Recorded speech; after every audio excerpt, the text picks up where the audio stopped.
მოგესალმებით. დღეს მინდა წარმოგიდგინოთ შეჯამება იმ დეზინფორმაციული თავდასხმების საქართველოს არჩევნებზე, რომელსაც ჩვენ ბოლო პერიოდში ვაკვირდებოდით. ფაქტობრივად შეგვიძლია ვთქვათ, რომ ეს ჰიბრიდული ომის ერთ-ერთი საშუალება არის ის საინფორმაციო თავდასხმა, რომელიც ქართულ არჩევნებზე ხდებოდა. ამ დღეების განმავლობაში გაცნობდით სხვადასხვა მაგალითებს ამ დეზინფორმაციისა და მინდა დღეს შეჯამებით სახით წარმოვიდგინოთ ეს. ამავე დროს მაშინ, როდესაც მე გუშინ ბრიფინგს ვატარებდი დეზინფორმაციასთან დაკავშირებით, თურმე სათხარ რა დეზინფორმაციის ახსნაზეა საუბარი, ნახეთ პირდაპირ ღია ეთერში როგორ დაიწყო ყალბი ამბის გავრცელება, მიუხედავად იმისა, რომ მედიის წარმომადგენლები ყველა აქ იყავით, ყველა ხედავდით სინამდვილეში სლაიდში რა იყო, სლაიდზე რა იყო ასახული. მედიამ ყალბ ამბად გავრცელა ისაც სინამდვილეში არ იყო და აღმოჩნდა საბოლოო ჯამში, რომ რა დეზინფორმაციაზეა საუბარი, როდესაც ადამიანები ფერებზე ჰქონიათ თურმე სადაო. და ვნახეთ, რომ აქაც მცდელობა შემდეგ ოპოზიციის, რომ საკუთარი მხარდამჭერები ამით გაიღიზიანებინა რაიმენაირად და გუშინ აქციაზეც კი ჰქონდათ ამ თემაზე საუბარი. სინამდვილეში აი ამ აქციაზე ეკრანზე რომ შემდეგ საქართველოს რუკა ქონდათ დაშვებული, იმ ეკრანის წინ ვინც იდგნენ, არ დაგვავიცოს რა ხალხთან გვაქვს საქმე. ეს ის ხალხია, რომელმაც ზუსტად ჩვენი ტერიტორიები აქცია ოკუპირებულ ტერიტორიებად. ეს ის ხალხია, რომელმაც კოდორი და ახალგორი, რომელიც 2008 წლამდე იყო საქართველოს სრული იურისდიქციის ქვეშ და ვრცელდებოდა სრულად ჩვენი ფაქტობრივი ხელისუფლება ამ ტერიტორიებზე, ეს ტერიტორიები, კოდორი და ახალგორი ჩააბარა ოკუპანტს. ასე რომ მათგან, რა თქმა უნდა, ასეთ სახის манипуляციები კიდევ უფრო ამორალური არის, როდესაც ხალხი, რომელმაც დაუშვეს ეს ოკუპაცია, ხალხი, რომელმაც შემდეგ საკუთარი მოქალაქეობა დათმეს იმისთვის, რომ წასულიყვნენ და უკრაინელი პოლიციელის ფორმა ჩაეცვათ, როგორც ხალბატონ ხატია ტიკანოიძეს, შემდეგ ასეთ სპეკულაციებზე მიდიან. სინამდვილეში, რაც სურდათ გუშინ ოპოზიციას, იყო ის, რომ ხალხს ყურადღება გადაეტანათ იმ შინაარსისგან, რომელიც ამ პრეზენტაციაში იყო. კერძოდ შინაარსი ეხებოდა შემდეგ რამეს. როდესაც საუბრობენ იმაზე, თუ რატომ წააგეს არჩევნები. ამ რუკაზე, სადაც გამოსახული არის საარჩევნო ოლქები და გასაგებია, რომ აფხაზეთში და ცხინვალის რეგიონში არჩევნები არ ტარდება და შესაბამისად იქ ოლქების შექმნები არ არის, ჩანდა ერთი მთავარი რამ. ქართულმა ოცნებამ ამ არჩევნებში ყველა ოლქში, 30-ვე ოლქში წამოაყენა დელეგატი, რომელიც იყო გათვალისწინებული ჩვენ სიაში, რომლებიც იყვნენ ადგილობრივები, რომლებიც წარმოადგენდნენ რეგიონს, რომელთანაც იდენტიფიცირებას ახდენდა იმ რეგიონის მოსახლეობა. ეს შეეხება მათ შორის თბილისსაც, როგორც იცით, თბილისის დაყოფილი არის ოლქებად და აქაც ჩვენ ყველა ოლქში ყავდა წარმოდგენილი კანდიდატი და ოპოზიციას არ ყავდა არც ერთი კანდიდატი წარმოდგენილი არც თბილისში. თქვენ თუ გაიხსენებთ თუნდაც თქვენ მედია გაშუქებას წინასაარჩევნო კამპანიისა, აიქაც კი ნახავთ, რომ ოპოზიცია ფაქტობრივად არ ატარებდა საარჩევნო კამპანიას რეგიონებში და მათ შორის კიდევ ერთხელ აქ გულისხმობ თბილისსაც, არც თბილისში ატარებდნენ ისინი კამპანიას და გაიხსენეთ ერთი რამდენი შეხვედრა ჰქონდათ მათ ისანში, სამგორში, საბურთალოზე თუ სხვაგან. დადიოდნენ და ხვდებოდნენ თუ არა მოქალაქეებს ამ პარტიის წარმომადგენლები და რა სიხშირე. ჩვენი მხრივ ჰქონდა ერთი რომ ყველა რეგიონში და ოლქში ყავდა დელეგატი, მეორე 30-ვე დელეგატი ყავდა რამდენიმე კარდაკარი, რომელიც ჩავატარეთ, 5000-ზე მეტი შეხვედრა ჩაატარეთ ჩვენმა დელეგატებმა, საშუალოდ ერთ დელეგატზე 170 შეხვედრა მიდიოდა. და ხედავთ თქვენ, რომ სულად იყო დაფარული საარჩევნო ოლქები ჩვენი დელეგატების სახით. მეორე მხრივ ოპოზიციას, რომელიც ამ შემთხვევაში სულად რუხად არის გამოსახული და გუშინდელ სლაიდზე, როგორც აღმოჩნდა, იქ საერთოდ თეთრი იყო და ეხლა არ ვიცი ამის რა ინტერპრეტაცია უნდა მისცემოდა. ჩვენ ვნახეთ, რომ არც ერთ ოლქში მათ დელეგატი არ ყავდათ, განსხვავებაში არ ყავდათ რეგიონის წარმომადგენლები, მათ შორის არ ყავდათ ეთნიკური ჯგუფების წარმომადგენლები და შემდეგ უკვირთ, რატომ ვერ მიიღეს მხარდაჭერა თუნდაც მარნეულში, თუ ახალქალაქში, თუ ნინოწმინდაში, როგორ აპირებდნენ, როდესაც ისინი არც კი ჩასულანი რომ ჩაეტარებინ, რომ ესაუბრათ მოქალაქეებთან და არც საკუთარ გამსვლელსიერში არ ყოლიათ ამ რეგიონის წარმომადგენლები ჩასმული. და მათ შორის ეს ყველაფერი ეხება თბილისსაც, კიდევ ერთხელ, რომ არც თბილისის ოლქებში ჩაუტარებიათ მათ კამპანია. ამიტომ ეს არის სიმართლე, რომლისგანაც უნდათ გუშინ თვალი აერიდებიათ, მაგრამ ასე უნდა უყურონ ყოველ დღე. ერთი უყურონ ამ რუკას, სადაც დიახაც აფხაზეთი და ცხინვალი არის გამოსახული როგორც ფაქტობრივი იურისდიქციის განხორციელების ქვეშ ამყოფი ტერიტორიები და ზუსტად იმ ხალხის წყალობით, ვინც გუშინ შემდეგ ასე პათეტიკურად დროშას უშვებდა ეკრანზე და დროშის წინ იდგა. აი იმ ხალხის ნაციონალური მოძრაობის დამსახურება არის, რომ ეს ორი ტერიტორია დღეს ოკუპირებული არის და მათ შორის კოდორი და ახალგორი, რომელიც 2008 წლამდე რომელზეც 2008 წლამდე სრულად ხორციელდებოდა საქართველოს იურისდიქცია. აი ამაზე გაგვცემ პასუხი და აგონ პასუხი და შემდეგ ისაუბრონ რუკის ფერებზე, რომლითაც ცდილობენ რომ გააღიზიანონ საკუთარი მხარდამჭერები, თუმცა ნახეთ, რომ ესეც არ გამოვიდათ და გუშინ მიიღეს საკადრისი პასუხი საკუთარი მხარდამჭერებისგან იმ რიცხოვნობით, რომელიც დაინახეს ბოლოს აქციაზე და ნახეთ ბოლოს რომ დაიშალნენ და გადავიდნენ ასე ვთქვათ ქუჩებში სეირნობაზე. რაც შეეხება შემდეგ საკითხებს. პირველი, რასაც უნდა შევხედოთ, ეს არის საჩივრები. დღეს ბევრი არის საუბარი იმაზე, თითქოს დარღვევების რაოდენობა იყო მაღალი. სინამდვილეში თუ ჩავხედავთ, რამდენი საჩივარი დაიწერა ამ არჩევნებზე კომისიებში, საარჩევნო კომისიებში სხვადასხვა დონეზე, ვნახავთ, რომ მაგალითად 2020 წელს თუ იყო ეს 2054 საჩივარი, წელს აი ეს ტოტალური ასე ვთქვათ, ის რომ იყო უწესრიგობა თუ გაყალბება, 1170 საჩივარი დაიწერა ჯამში. ესეც შეგახსენებთ, რომ ბოლოს უკვე დასრულების შემდეგ დაიწერა დიდი რაოდენობა ამ საჩივრებისა. მათ შორის საინტერესო არის, რომ 3111 უბანზე, სადაც ოპოზიციას ჯამში 25000 კომისიის წევრი ყავდა ყველა ამ კომისიაში, შემაჯამებულ ოლქზე სულ 9 შემთხვევაში დაიწერა განსხვავებული აზრი. ან 3111 შემაჯამებელი ოქმინა 9-ზე 25000-მა ოპოზიციონერმა წევრმა სულ დაწერა 9 განსხვავებული აზრი შემაჯამებელ ოლქთან დაკავშირებით.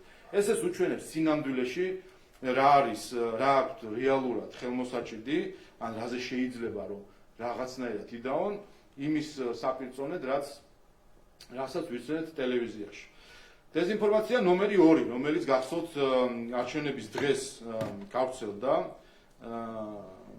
და იყო დადებული სკრინი, რომ თითქოს ქართული ოცნების გასწვრივ არსებულ წრეში იყო წერტილი დასმული და ეს მიანიშნებდა აუნჩევს. უბრალოდ ამის ჩანაფიქრი იყო ის, რომ იმ შემთხვევაში თუ ქართული ოცნების წრე გაფერადდებოდა, აპარატი ჩათვლიდა ამას, როგორც ნამდვილ ბიულეტენს, ხოლო თუ სხვა პარტიის წრე გაფერადდებოდა, მაშინ ეს ჩაითვლებოდა როგორც ორი გაფერადებული წრე და აპარატი ჩათვლიდა ამას ბათილად.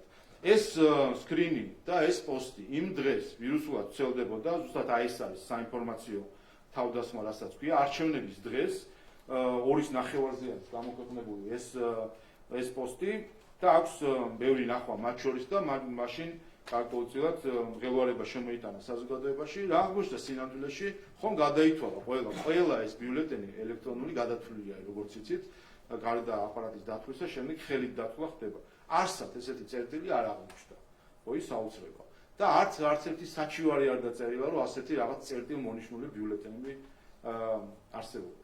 ეს აჩვენებს პირდაპირ, რომ ეს იყო განზრახ გავრცელებული ცრუ ინფორმაცია იმისთვის, რომ შეერყიათ არჩევნების დღეს, გამოეწვიათ ასე ვთქვათ ღელვარება და ნდობა არჩევნების მიმართ.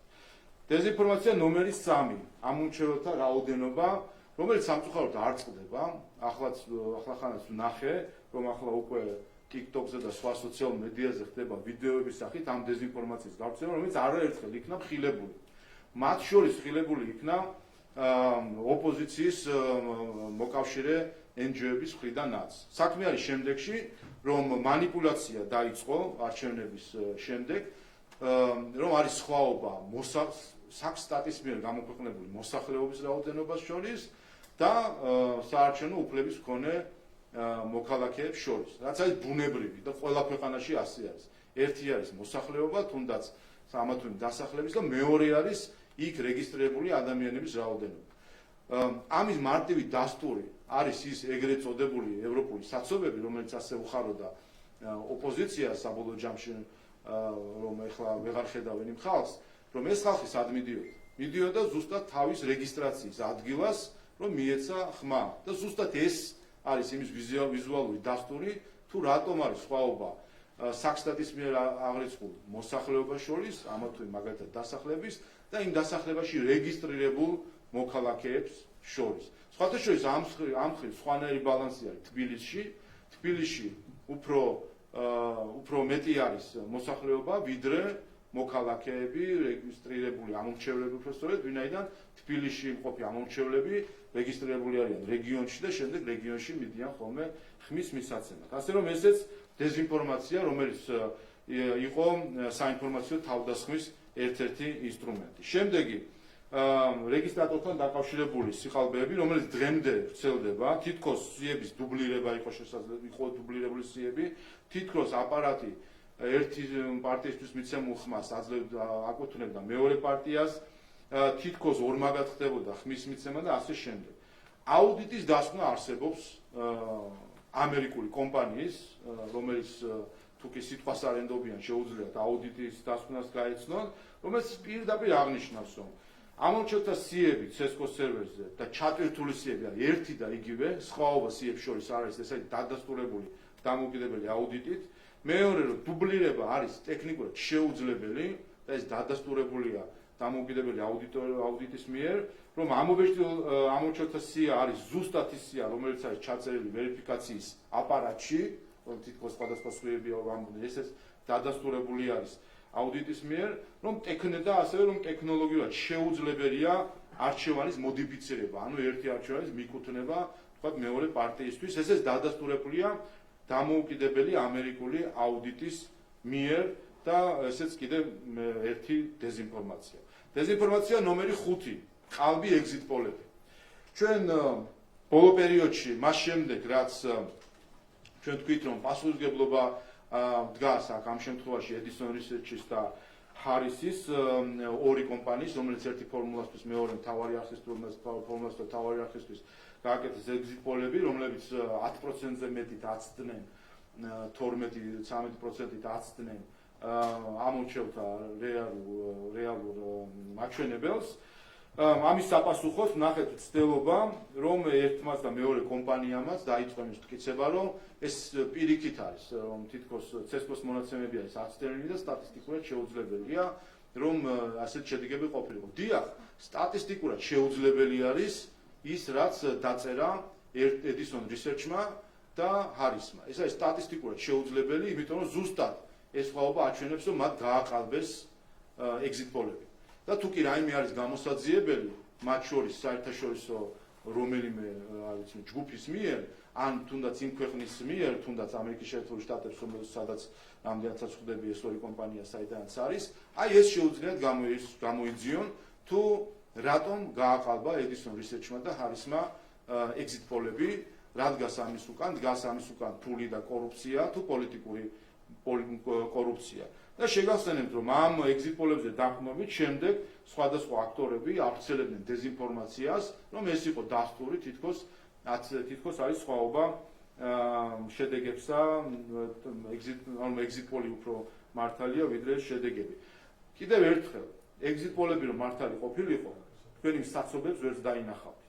იმიტომ რომ ზუსტად აი ამ ხალხს როგორც აღმოჩნდა, არ უნდა ეს ხალხი დაინახა ეგზიტ პოლს, რომელიც ჩვენ გვაძლევდა ხმას. და სამწუხაროდ ამ დეზინფორმაციულ კამპანიაში ასევე ჩართულია ქალბატონი სალომე ზურაბიშვილი, რომელიც თავის ადმინისტრაციულ რესურსს იყენებს საქართველოს წინააღმდეგ ტყუილის გავრცელებაში და შეწუხებული ყავს ნახევარი სამყარო საკუთარი სატელეფონო ზარებით და შემდეგ უკვე სხვა არხებიდან ვიგებთ ხოლმე და გვითვლიან ჩვენ, რომ მართლაც შეწუხებული არიან ქალბატონი სალომეს აბსოლუტურად ზღვარგადასული კამპანიით ქვეყნის წინააღმდეგ, რასაც ჩვენ ვხედავთ. და აქაც მნიშვნელოვანი არის ორი რამე. ერთი, ჩვენ თუ შევხედავთ, ჰარისი ერთ-ერთი კომპანია იყო, არსებობს კვლევით კომპანიების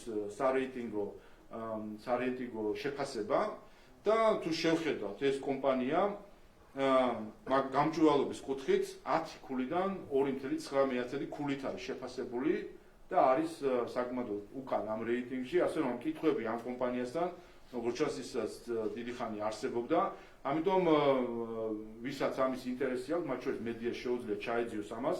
პირველი გამოითხოვოთ ბაზები, აი ბაზები რო აინტერესებს ყველას, აი ამას მოგცემ ბაზები, ვინ ჩაატარა ველი, რომელი კომპანია იყო, ვინაიდან არც ედისონი იქნებოდა და არც ჰარისი, ახლა თავად იცით რომ ამერიკიდან აქ არ ჩამოვიდოდნენ უბნებზე კვლევის ჩასატარებლად, ქართული კომპანია ვინ არის და მე კარგად მიხვდებით როგორ მოხდა ამ exit poll-ების გაყალბება. საბოლოო ჯამში Edison Research-ი უკვე რამდენიმე ხანია ჩვენთან არის, ეს თაღლითობა საბოლოოდ მათ რეპუტაციას შესაბამისად დარჩება ქართული არჩევნების ისტორიაში. და ამის ერთ-ერთი წამახალისებელი საკითხი იყო, მათ შორის ის, რომ ჩვენ ვერ ვხედავთ პარალელურ დათვლის შედეგებს, რაც ასევე ამ კონსპირაციებს აძლევს საკვებს. შემდეგ დეზინფორმაცია ნომერი 6. გადასატან ყუთებთან დაკავშირებით ჩვენ ნახეთ ბატონი ნიკამელიას განცხადება, რომელიც ამტკიცებდა, რომ თითქოს უფრო მეტი ადამიანი იყო მიწერილი ამ ყუთებზე და მოხდა ამითი манипуляცია. მარტივი სტატისტიკა არის, რომელიც ადრე წარმოგიდგინეთ, რომელიც არჩევნებზე ამ არჩევნებზე უფრო ნაკლები მოქალაქე იყო გადასატან ყუთებზე რეგისტრირებული ვიდრე ადრე და მათ შორის ის წალენჯიხას ასახელებდა კონკრეტულად და წალენჯიხაშიც უფრო ნაკლები მოქალაქე იყო გადასატან ყუთებზე რეგისტრირებული ვიდრე ადრე. ესეც მე-6 დეზინფორმაცია. მე-7 დეზინფორმაცია საქართველოს წინააღმდეგ სხვისი პირადობით ხმის მიცემა, რაც ნახეთ რომ არ დასტურდება არც ერთი მტკიცებულებით და გარდა ამისა ამაზე აგებდნენ თელ კონსპირაციას თითქოს იქ რაც ბაზებით манипуляცია იყო შესაძლებელი და ასეც ასევე გაგაცანით აუდიტის დასკვნა რომ ტექნიკურად შეუძლებელი არის. შემდეგი ბიულეტენების ჩაყრა, საბოლოო ჯამში დავიდა ეს ყველაფერი იქამდე რომ სულ 2 შემთხვევა იყო, აქედან იცით რომ ერთზე არის გამოძიება და მათ შორის პირი არის დაკავებული და მიდის გამოძიება და მეორე შემთხვევა იყო 22 უბანზე, სადაც ლელოს წარმომადგენელს 20 ბიულეტენი ეჭირა, მან როგორც ვიცი ვერ შეძლო ჩაყრა, თუმცა ესეც აღრიცხული იყო ლელოს მხრიდან ეს ქმედება. სულ 2 შემთხვევა იყო, სადაც დაფიქსირდა ამგვარი საკითხი. შემდეგი დეზინფორმაცია ნომერი 9 ოქმებს შორის თითქოს განსხვავება, ამასაც ინტენსიურად ავრცელებდნენ სხვადასხვა აქტიური ჯგუფები, პარტიები, არასამთავრობო ორგანიზაციები და აქაც ნათელი იყო, რომ საქმე შეეხებოდა, როგორც ახსენეთ კიდევ ერთხელ, ყველა მიწის იყო რამდენიმე თვლელი უბანზე და როდესაც ბოლოს ხდება უბანი როცა იხურება, ჯერ პირველი ეტაპი არის ის, რომ ამ სამ თვლელს შორის უნდა მოხდეს სინქრონიზება მონაცემების და ამოიბეჭოს შემდეგ ერთიანი ოქმი, ვინაიდან ჩვენ გვაინტერესებს უბნის ერთიანი ოქმი და არა უბანში ცალ-ცალკე დგომი აპარატების ოქმი და აქ манипуляცია იყო იმაში, რომ ცალ-ცალკე დგომი აპარატის ერთი ამოტანილი ოქმი და გვერდზე დადებული ქონდა უკვე სინქრონიზირებული ოქმი, სადაც სამივე აპარატის თუ რამდენიც იყო 3 იქნებოდა თუ 4 შედეგები დაჯამებული იყო და ამით манипуляცია, რაც ასევე ძალიან სწრაფად ვამხილებ. შემდეგი ფარულობის დარღვევა, ეს აქტუალური საკითხი არის და ამაზე გუშინაც ვისაუბრეთ და კიდევ ერთხელ უნდა გავიმეორო მათ შორის იმ გადაწყვეტილების ფონზე, რომელსაც გუშინ იყო საუბარი. საია ამტკიცებს, რომ ფარულობის თუკი გავყვებით მათ ლოგიკას, ამტკიცებს, რომ მოლდოვაში დაიღვა ფარულობა ხმის მიცემის. ერთ გეტყვით, რომ ყველა ქვეყნის კონსტიტუციაში ხმის მიცემის ფარულობის პრინციპი არის გაწერილი, მათ შორის მოლდოვის და შევხედოთ მაშინ.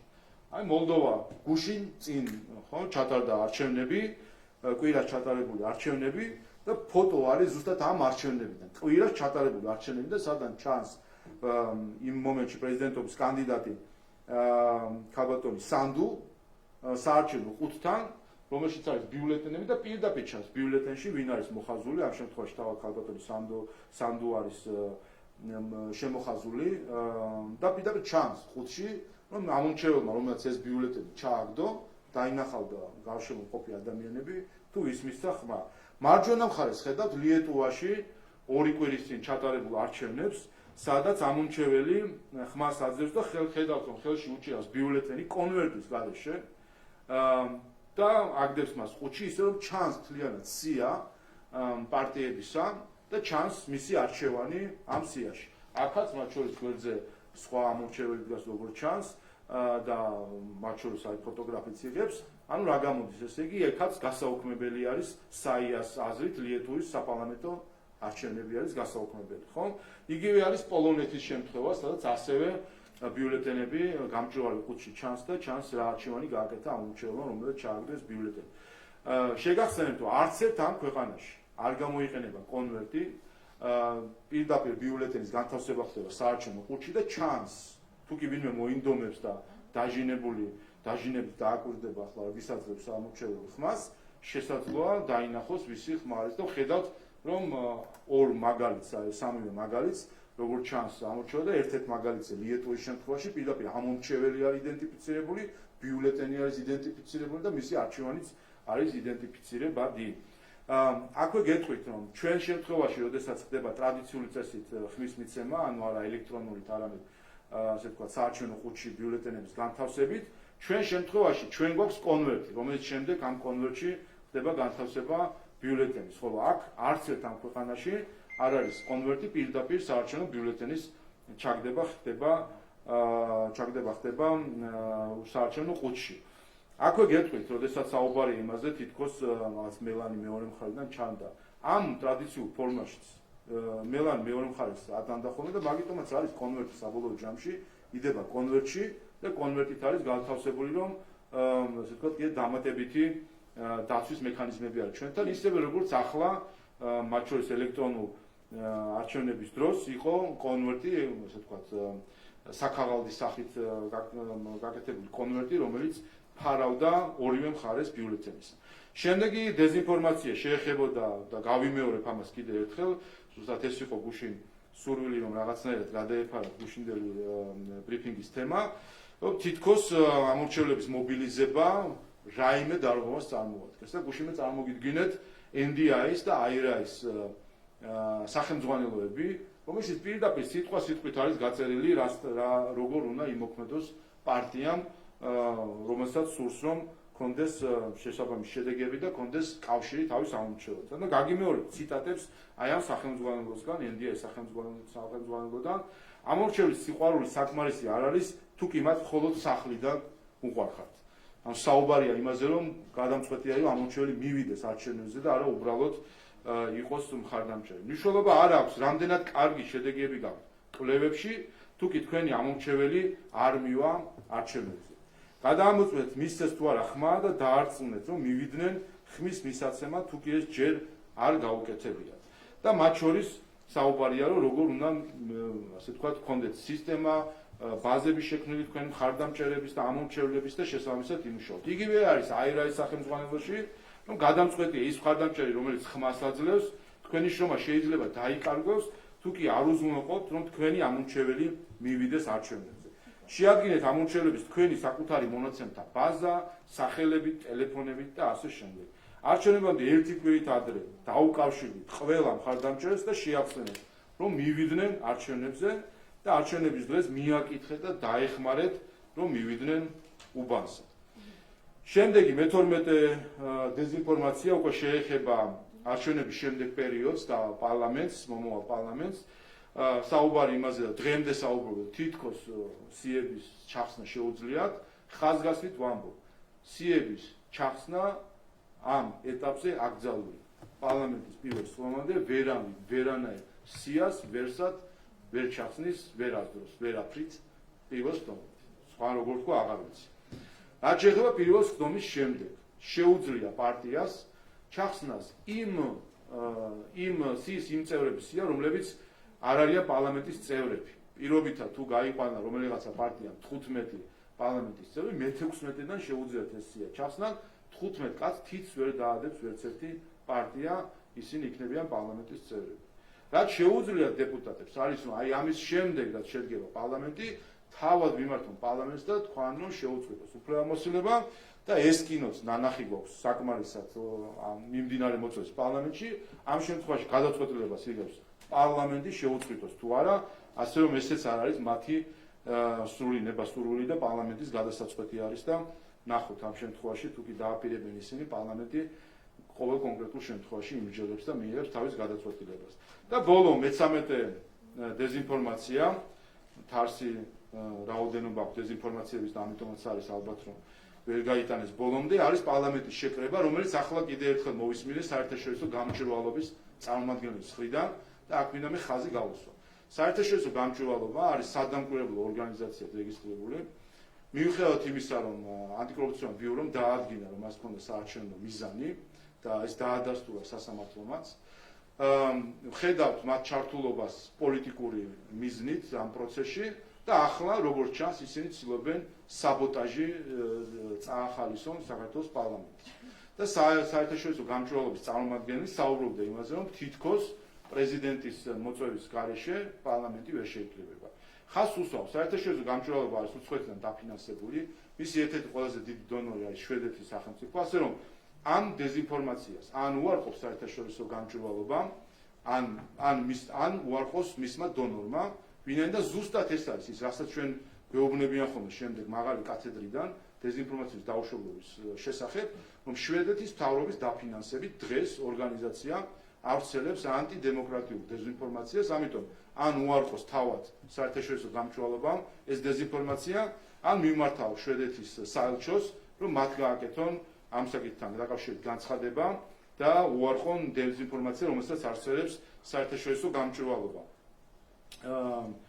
კერძოდ საქმე ეხება შემდეგ საკითხს იცით რომ შემაჯამებელ ოქს ველოდებით მას შემდეგ რაც იქნება შემაჯამებელი ოქმი უკიდურესი ვადა არის 21 ნოემბერი თუმცა დამოკიდებულია პროცესებზე რომელიც მიდის გასაჩივრების და ასე შემდეგ ამის შემდეგ საქართველოს კონსტიტუციის მე-10 დღეს არაუგვიანეს მე-10 დღისა პარლამენტი უნდა შეიკრიბოს ერთი მეორე პარლამენტის შესაკრებას ხდომას იწვევს პრეზიდენტი და ეს ორი პუნქტი არის აქ მნიშვნელოვანი კერძოდ ის რომ კონსტიტუციის ჩანაწერი არის რომ ყველა შემთხვევაში პარლამენტი არაუგვიანეს მე-10 დღისა უნდა შეიკრიბოს პრეზიდენტის მიერ მოწვევა ამ შემთხვევაში არის ფორმალური ხასიათის მას შეუძლია ამ 10 დღის ფარგლებში განსაზღვროს მეორე დღე იყოს მე-3 მე-4 მე-7 მე-8 დღე იყოს თუ რომელი დღე იყოს შეკრებისა თუმცა იმ შემთხვევაში თუ პრეზიდენტი წავა საბოტაჟზე და არ მოიწვევს პარლამენტს თავად პარლამენტი არის ვალდებული რომ შეიკრიბოს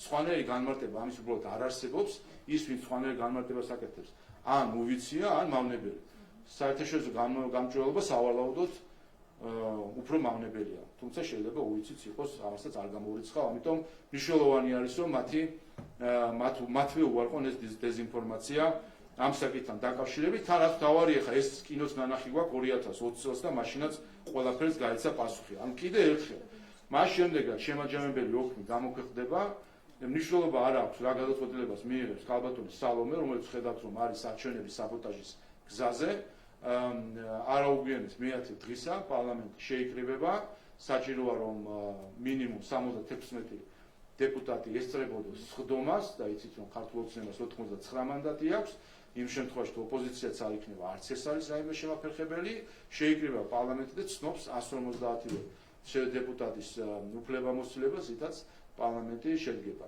ეს ჩანაწერი 53-თან დაკავშირებით ზუსტად ამას ეხება რომ 100 დეპუტატზე მეტის უფლებამოსილება უნდა იქნას ცნობილი ეს იყო ის 13 დეზინფორმაცია რომელმაც ძირითადად დატვირთული იყო ჩვენი საარჩევნო პერიოდი გულისხმობ არჩევნების დღეს და შემდეგ ეს იყო ტიპიური საინფორმაციო თავდასხმა საქართველოზე ჰიბრიდული ომის მეთოდები გამოყენებული ქართული არჩევნების წინააღმდეგ რომლის უკანაც დგას არა მხოლოდ ჩვენი ოპოზიცია არამედ ის ჯგუფები რომლის განცხადებებსაც ვიხსენთ ქვეყნის შიგნიდან თუ გარედან მადლობა გისმენთ მოგესალმებით ბატონშავა ნინო არგლენ ტელეკომპანია იმედი თქვენ რამდენიმე დღეა და არჩევნებამდეც და პრინციპში არჩევნების შემდეგაც სულ საუბრობთ იმაზე რომ ფარულობის დარღვევასთან დაკავშირებით ბრალდებებს მტკიცებულებებით ვერ ამყარებენ თქვენი ოპონენტები. თქვენ ალბათ ნახეთ გუშინ მოსამართლე ვლადიმერ ხუჭვას გადაწყვეტილება ზუსტად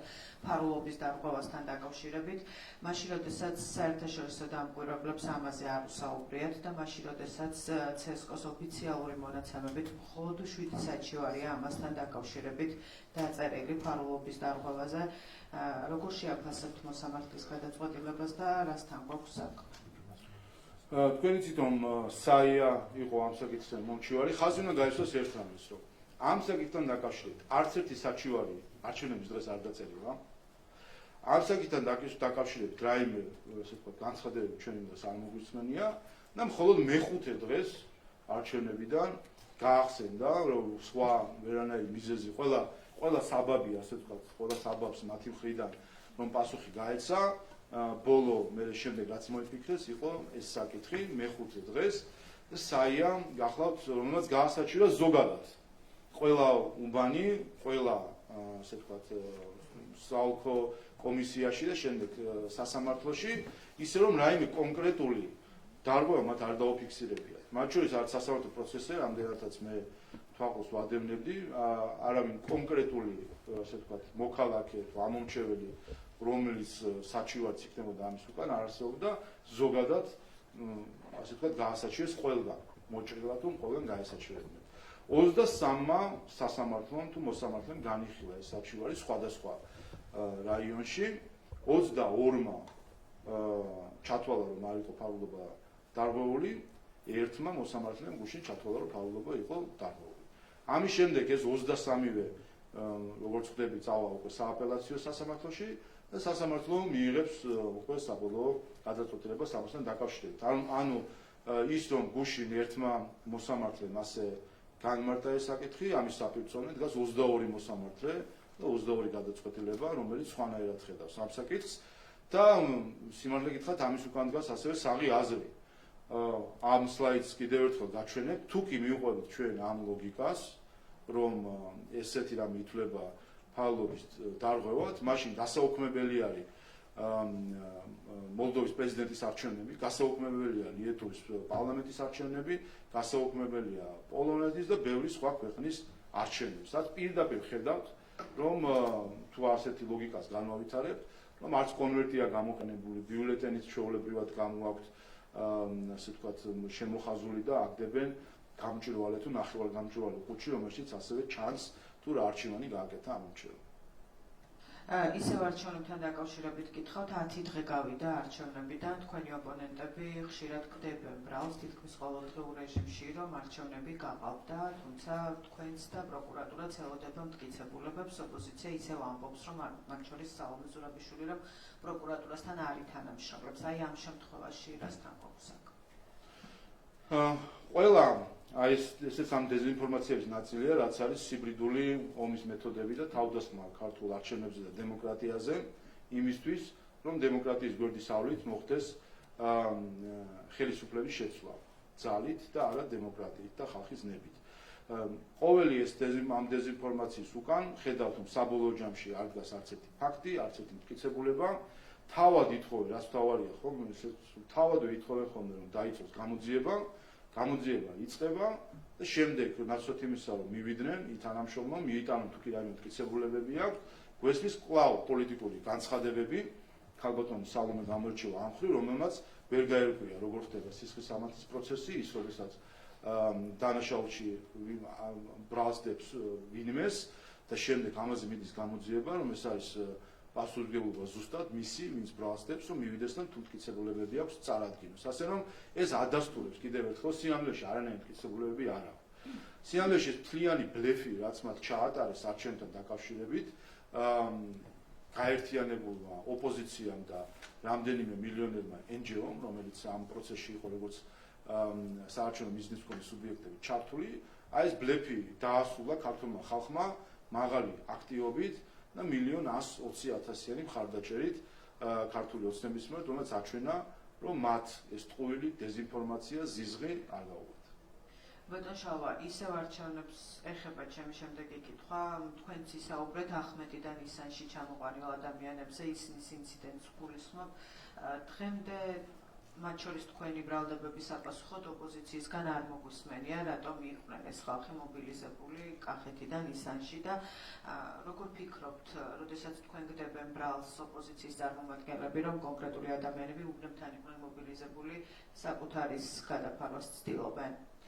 რა უნდა გქონდეთ საქმე საერთო ჯამში, როდესაც ჩვენ რა თქმა უნდა ვცდილობთ რომ როგორც ხელისუფლება უფრო კონცენტრირებული ვიყოთ ხოლმე რომ საარჩევნების შესაბამისად ჩატარდეს, როდესაც ჩვენს მიმართ მიდის დარღვევები, ამას თითქოს თვალს უხუჭავენ ხოლმე სხვები, მაგრამ როდესაც ჩავიხედებთ სინამდვილეში აღმოაჩენს ზუსტად ასეთ ფაქტებს, როდესაც მოძრაობადი ჯგუფები ყავდა ნაციონალურ მოძრაობას მიმაგრებული სხვადასხვა უბანზე და თბილისში ამას ძალიან კარგად ხედავდით, როდესაც უბნიდან უბანზე დადიოდნენ იმისთვის რომ მოეწყოთ პროვოკაციები და განცხადებები დაჭირდა შემდეგ ჩვენი მხრიდან რომ ვიცოდით ზუსტად რა ჯგუფები იყვნენ და როგორ გადაადგილდებოდნენ და იმ წუთშივე შეწყდა პროვოკაციები სხვადასხვა უბანზე, რომლის მიზანიც იყო რომ დაედგათ ვიზუალურად ძალადობის სცენები ამა თუ იმ უბანთან საკუთარი პროვოკაციებით.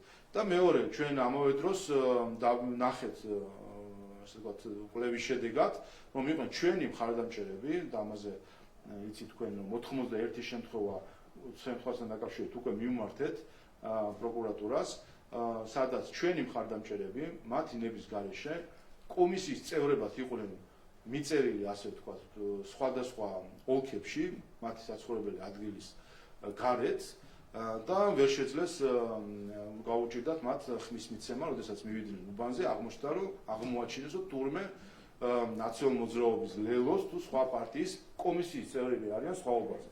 მეცად გვეტყვით ამ 91 შემთხვევის მიღმა კიდე რამდენიმე ათეული შემთხვევა აღმოვაჩინეთ, რომელზეც ასევე მიმართათ პროკურატურას და ნახავს საზოგადოება, რომ თუ რა მეთოდებით მუშაობდა ამ შემთხვევაში ოპოზიცია იმისთვის, რომ ხელი შეეშალა ქართული ოცნების მხარდაჭერებისთვის, რომ ხმა მიეცა არჩევნებს. და ერთი კითხვაც ოპოზიციის აქციებთან დაკავშირებით, გუშინდელ აქციასთან დაკავშირებით ვიცოდით, რომ ორშაბათს უნდა ყოფილიყო გეგმა, თუმცა როგორც ხაზარაძემ თქვა, გეგმა თავად ხაზარაძე აღმოჩნდა. თქვენ რა გაიგეთ გუშინდელი აქციიდან და დღეს ვიცოდით, რომ 2 საათზე უნდა შეკრებილიყვნენ სპორტის სასახლესთან, ახლა გავიგეთ, რომ ესაც შეიცვალა. მოკლედ, რა გეგმით მოძრაობს თქვენ გადმოსახედიდან ოპოზიცია თბილისის ქუჩებში? მადლობა. სინამდვილეში მათ ვერანაირი გეგმა ვერ ექნება, ვინაიდან მათი ღირებულებები არ არის ქართული ერის შესაბამისი ღირებულებები და მასი განზრახვები არ არის ქართული ერის ნების შესაბამისი განზრახვები.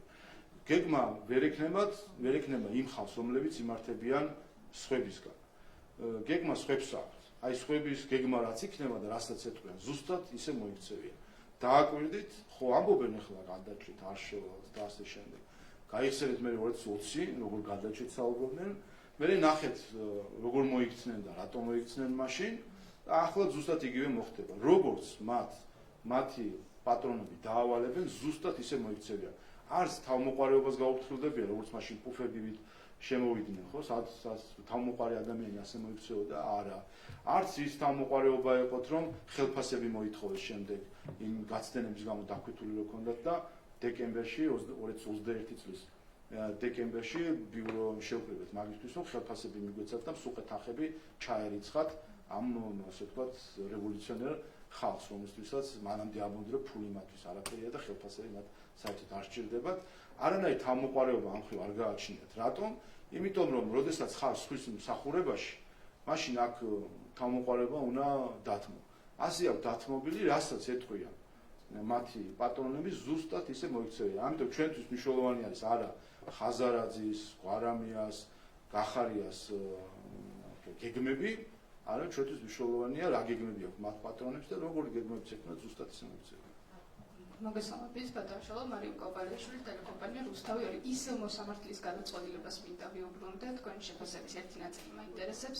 ჩვენ ვნახეთ ამ გადაწყვეტილების შემდეგ, მათ შორის სოციალურ ქსელში გამოხმაურებები, მათ შორის ოპოზიციური პოლიტიკური პარტიებიდან და ასევე მმართველი გუნდის წევრები, თქვენი თანაგუნდელები ერთ გარემოებას უსვამენ ხაზს, მისი მიუღლის ფაქტორს, რომელიც არის, ღიად გამოხატული აქტივისტი, მათ შორის ვიდეო მიმართვაც კი გაავრცელა მან ამ გადაწყვეტილების შემდეგ. ხომ არ ფიქრობთ, რომ ის ფაქტორიც არის მისი გადაწყვეტილების დროს ერთ-ერთი ფაქტორი მისი გადაწყვეტილების და ზოგადად როგორ შეაფასებთ იმ განცხადებებს, რაც ამ ყველაფრის შემდეგ გაკეთდა სოციალურ ქსელში ოპოზიციური პარტიების წარმომადგენლებს?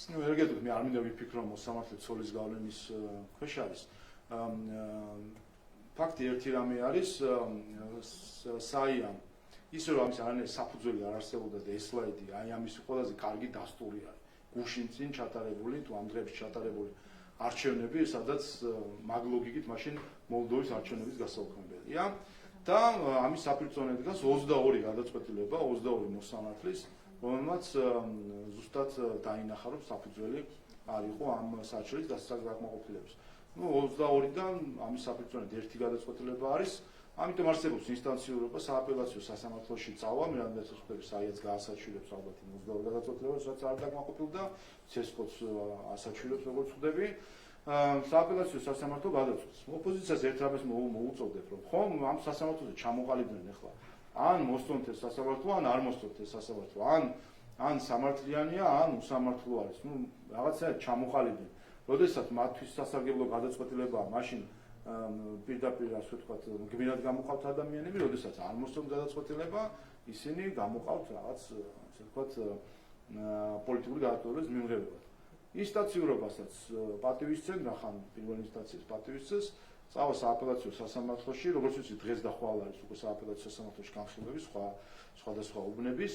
ნახოთ სააპელაციო სასამართლო რა პრაქტიკას დაადგენს. კიდევ ერთხელ ჩემი შეფასებით და ამაზე გუშინაც ჰქონდა საუბარი, ამ ლოგიკას თუ გავყვებით, საიას თუ დაუჯერებს სამყარო, მაშინ უნდა გავაუქმოთ მოლდოვის, ლიეტოვის, პოლონეთის, ბულგარეთის და ბევრი სხვა არჩევნები შეიძლება ამერიკის არჩევნებსაც კი მიადგეს საია ამ თავისი ლოგიკით. მოგესალმებით, საუნა გობროინძე ტელეკომპანია პოზიტივი ევთოოდირის დასმასთან დაკავშირებით მინდა გკითხოთ, რომელიც მოლდოვას საპრეზიდენტო არჩევნების მეორე ტურთან დაკავშირებით გამოაქვეყნეს წინასწარი დასკვნა არის, არსად არის ნახსენები ესეთი ტერმინოლოგია სამართლიანი და თავისუფალი არჩევნები. ჩვენ გვახსოვს თქვენი ოპონენტების მხრიდან, NGO-ების მხრიდან ამ საკითხით სპეკულირება, როდესაც ევთოოდირმა წინასწარი დასკვნა წარადგინა საქართველოში ჩატარებულ არჩევნებთან დაკავშირებით, რომ არ იყო ნახსენები თავისუფალი და სამართლიანი არჩევნები. ამას როგორ შეაფასებთ ამ ფაქტს? ესეც მოკლევადიანი ტყუილი არის, რომელიც სამწუხაროდ არ მხოლოდ NGO-ების გამოიცვეთ, ამის ზოგიერთი უცხოელი აქტორის მხრიდან ეს ასე ვთქვათ ტერმინები თავისუფალი და სამართლიანი იყო თუ არა გამოყენებული ევთოოდირში. და მე ამაზე ვთქვი, რომ მე ამაზე ევთოოდირთან მქონდა კიდევ საუბარი წინასწარ, რომელიც დეზინფორმაცია წამოვიდოდა და ისინიც მზად ყოფილიყვნენ ამისთვის, რომ შეიძლება ამ საკითხზე საპასუხო ჰქონოდათ. თუმცა ეს ტყუილიც ქართველების და უცხოელების სხვადასხვა დონის, მათ შორის ევროპელი ჩინოსნებისა, ეს ტყუილი ამ ტყუილმა კიდევ ერთხელ გაჟონა, მაგრამ მე მგონი რაც ყველა დარწმუნა საბოლოო ჯამში ამ კიდევ ერთხელ ამ ლოგიკას თუ მივუყვებით ჩვენი NGO-ების თუ ზოგიერთი უცხოელის, მაშინ მოლდოვის არჩევნების არ იყო თავისუფალი და სამართლიანი და თქვენ წარმოიდგინეთ, აი 2 დღეში დაიდება ამერიკის შეერთებული შტატების საპრეზიდენტო არჩევნების შეფასება და იქაც ევთოოდირი არ შეაფასებს ამერიკის შეერთებული შტატების არჩევნებს როგორც თავისუფალს და სამართლიანს. მოლდოვის არჩევნებსაც შეიძლება მათ შორის თუ დაინტერესდებით, იქ სხვა საკითხებზეც არის საუბარი, მათ შორის ადმინისტრაციულ რესურსზე, მედიის მიკერძოებულობაზე ხელისუფლების მიმართ, ასეთი რაღაცა მედიასთან დაკავშირებით, მაგალითად ჩვენს ანგარიში არ წერია, ასე რომ გარკვეულწილად უფრო მძიმეც კი არის დასკვნა, რომელიც მოლდოვასთან დაკავშირებით ჩვენ ნახეთ. მათ შორის ფაქტებიც ვიცით რა, რომ წინასაარჩევნოდ მოხდა რამდენიმე კანდიდატისთვის შეჩერება, იყო არჩევნების დღეს თუ წინა დღეს იყო დაკავებები და ჩხრეკები სხვადასხვა პოლიტიკური ჯგუფების ოფისებში. წარმოგიდგენთ ეს ჩვენთან რომ მოხდარიყო, რა წილოკი ექნებოდა ჩვენ ეგრეთ წოდებულ NGO სექტორს. არც კითხვა. გამარჯობა, ახალთება ეჭესა მთავარი არხი, ბატონ შალვა მეთიუ. მეთიუ მილერის განცხადება რომ შევაფასეთ, მან თქვა, რომ ქართულ ხალხის გვერდით დგას და ასევე აღნიშნა, რომ განხილავთ არის თუ არა საჭირო დამატებითი ზომები და მათი გამოყენების არ მოგერიდება. როგორ შეაფასებთ ამ სიგნალს ამერიკიდან და ელოდებით თუ არა სანქციებს? არანაირად მე ამერიკის შეერთებულ შტატებს უსურვებ მშვიდობიან არჩევნებს, ვფიქრობ ეს უფრო მნიშვნელოვანი საკითხი, რომელზეც ახლა კონცენტრირებული უნდა იყოს ამერიკის შეერთებული შტატების ადმინისტრაცია. ან სანქციებს მოლოდინში არ ხართ ბატონო შავა. და რატო ხართ ესე დარწმუნებული? იმიტომ რომ არ ვარ მოლოდინში. არ იმსახურებთ სანქციებს ასე ფიქრობთ? კარგით ხა. არა, მიპასუხეთ თუ შეიძლება. ანუ ესეც საკითხებზე არ ვფიქრობ საერთოდ ეს არაერთხელ მithქვამს ეს დამოკიდებულება რომელიც თქვენ მფლობელ პარტიას გააჩნია რომ იყურებიან გარეთ და თავის დღის წესრიგს აგებენ იმაზე თუ რა კომენტარს მოისმენენ, რა შეფასებას მოისმენენ სხვებისგან და არა ქართული ხალხისგან. აი სადაც მიიყვანა თქვენი ტელევიზიის პატრონი კი ნახეთ. გუშინ აქციაზეც კი არ გამოჩენილა იმდენად მიხვდა რომ ქართულმა ხალხმა განაჩენი გამოუტანა მთლიანად ოპოზიციას სწორედ იმისთვის რომ მათ უნდათ არა დამოუკიდებელი სახელმწიფო, არამედ უნდა დაქვემდებარებული სახელმწიფო და ქართულმა ხალხმა მისვა ეს ოპოზიციური პარტიები იმ კუთხეში, რომელიც ეკუთვნის მათ, ვინც არა თავისუფლებისთვის და დამოუკიდებლობისთვის იბრძვის, არამედ უნდა რომ ჩვენი ქვეყანა შეიყვანოს სხვების მორჩილებაში. ხო, მაგრამ ამერიკის პრესპიკერი რაც ასეთი ტიპის განცხადებას აკეთებს, დამატებით ზომებში რა შეიძლება იყოს განხილული? ამერიკის პრესპიკერია მე საქართველოს პარლამენტის სპიკერი. დამატებით ზომებში რა შეიძლება იგულისხმდეს? მე ვაკითხოთ, მათი ქვეყანაა და მათი ზომებია, მე როგორ შევაფასო ეს ყველაფერი. კიდევ ერთხელ მე ვუსურვებ მშვიდობიან არჩევნებს და ეს არის მნიშვნელოვანი, მათ შორის ჩვენს და მთელი სამყარო აკვირდება ამ არჩევნებს, იმედა რა თქმა უნდა მნიშვნელოვანი არის რომ ერთი რომ მშვიდობიანად ჩატარდეს ეს არჩევნები და მეორე რომ არჩევნების შედეგების მიმართ არ ქონდეს ეჭვი არც ერთ მხარეს, რომელიც მონაწილეობს არჩევნებში.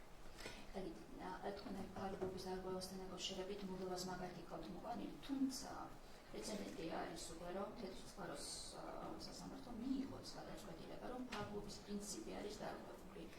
აი მას როგორ შეაფასებთ? ფაქტი ხომ სახეზია რომ დადგინდა ფარგლობის 23 გადაწყვეტილება გამოვიდა ამ საკითხზე, 22 პრეცედენტი არის რომ ფარგლობა არ არის დარღვეული, ერთი პრეცედენტი არის რომ ფარგლობა არის დარღვეული. ახლა შემდეგი ინსტანცია არის სააპელაციო სასამართლო და სააპელაციო სასამართლო უკვე დაადგენს თუ როგორ პრინციპს უნდა მივყვეთ და როგორ ხედავს ჩვენი მართლმსაჯულება ამ საკითხს. ეს ქართული სამართლებრივი საკითხი რომ მივყვეთ. რაც შეეხება საღაზრს, მე მგონი თქვენ თვითონაც ხედავთ და ყველა თუ შეხედავს ამ ფოტოებს უკანასკნელი არჩევნებიდან მოლდოვაში, ლიეტუვაში ნახავს რომ თუკი გავყვებით საიას გამრუდებულ ლოგიკას, მაშინ აღმოჩნდება რომ თქვა საღიაზრი არ აქვს მოლდოვაში, სადაც ჩანს არჩევანი, არ აქვს საღიაზრი ლიეტუვაში, სადაც ჩანს არჩევანი და ერთის და მეორეს გასაუქმებელი ვერ ყოფილა. მაგრამ სასამართლოთვე მიიღო მათი საჭირო რომ დააკმაყოფილოს. ხო, მაგრამ გასაჩივრებული არის ეს. გასაჩივრებული არის.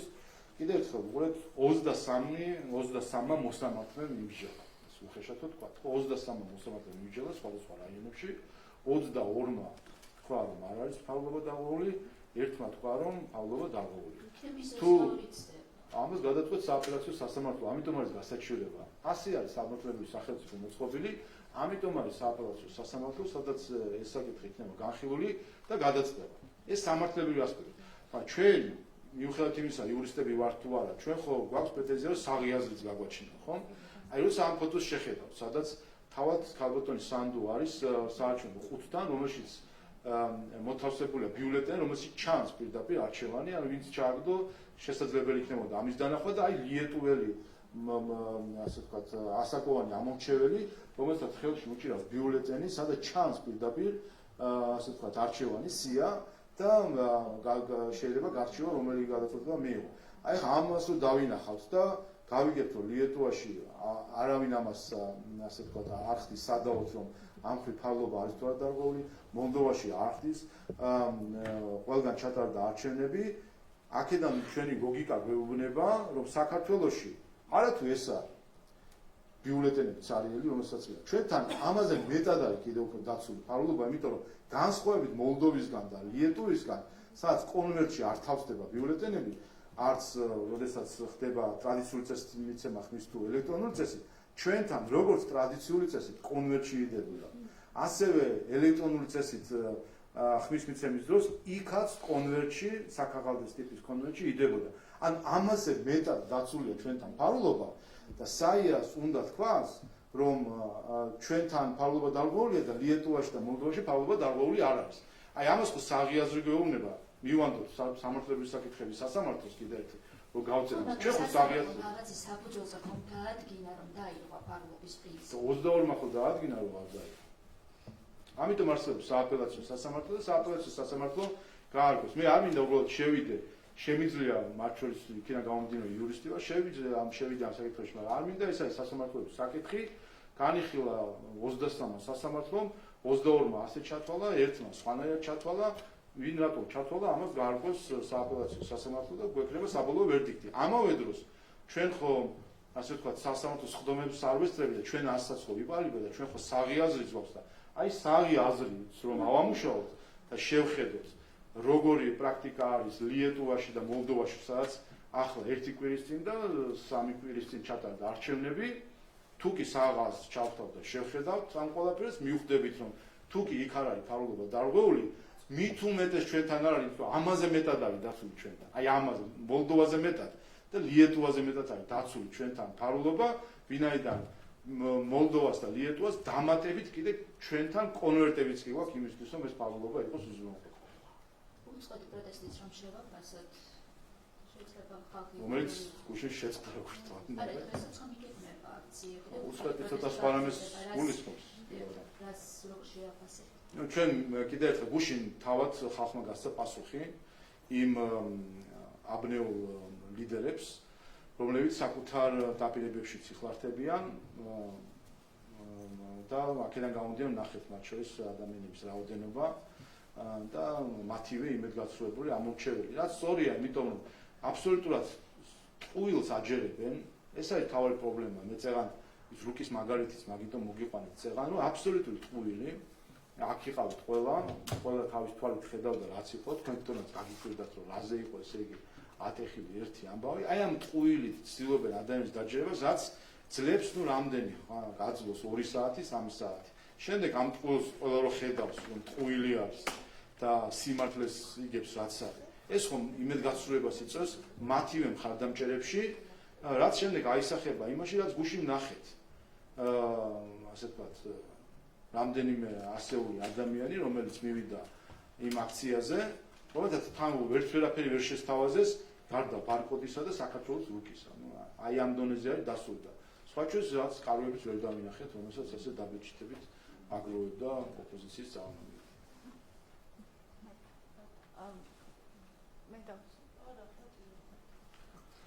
ბატონ შალვა, მოსამართლე ქუჩუაც გადაწყვეტილებასთან დაკავშირებით გავაგრძელებ საუბარს. თქვენ ბრძანეთ, რომ 22-მა მოსამართლემ მიიღო გადაწყვეტილება იმასთან დაკავშირებით, რომ ფარულობა არ დარღვეულა და მხოლოდ ერთმა მოსამართლემ მიიღო გადაწყვეტილება, რომ ფარულობის პრინციპი დაირღვა.